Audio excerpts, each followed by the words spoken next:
Hey everyone, in this video I'll show you two easy ways to access the hidden library folder on your Mac. Let's start with the first method. Open Finder, then look at the top menu bar and click on Go. From the drop-down menu, select Go to Folder. In the search box that appears, type ~library. That's the tilde symbol followed by a / and the word library. Press Enter and you'll be taken directly to your user's library folder. Now for the second method.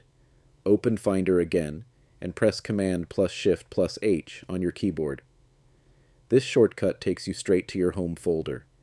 Now right-click in an empty area of the window and choose Show View Options. In the panel that appears, check the box that says Show Library Folder. Once selected, the library folder will now always be visible in your home directory. So whenever you open Finder and go to your user folder, you'll see the library folder listed there permanently. And that's it. Two quick ways to access the library folder on macOS. Thanks for watching. If you found this helpful, don't forget to like the video and subscribe for more useful Mac tips. See you in the next one.